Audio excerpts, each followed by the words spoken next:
Before we would do this maneuver, we would screen cervical spine. We would check for vertebral artery insufficiency before we took them through the Epley. We're going to be doing an Epley for the right posterior semicircular canal. We know that the posterior canal is the culprit 90% of the time, so that's why we picked this one.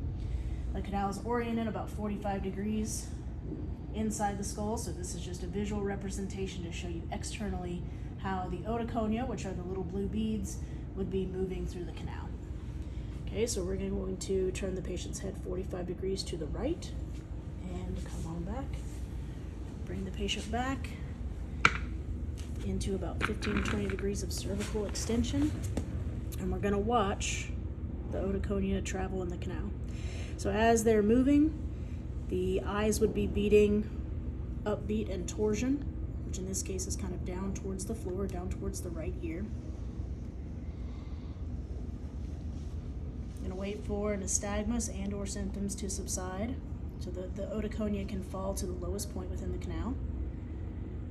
Okay, I might actually need to bring her into a little bit more extension. Okay, then from here we're going to turn the head 45 degrees the other direction. Okay, and same story. The patient might be getting a little bit symptomatic there. We're going to wait for the otoconia to fall to the lowest point. And really, for when to move the patient's head, you're going to hold them in this position until the nystagmus is gone and their symptoms subside, plus another 30 seconds.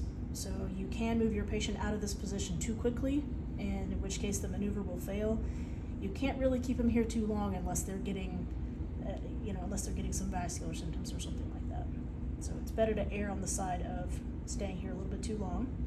Okay, so the next move, I'm going to have you roll onto your left side.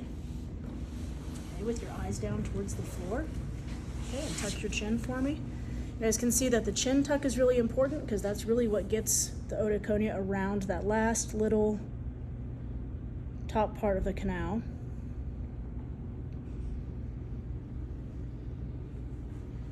So same story here, we would wait for nystagmus and symptoms to subside, plus another 30 seconds.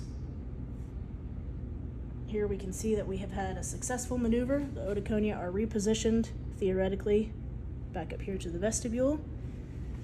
Okay, and then go ahead and swing your legs off the side of the table. And then go sit your patient up, and of course hold on to them as they come up to a sitting position because they might be feeling it a little bit. Doing okay? Nicely done. Good job. Yay.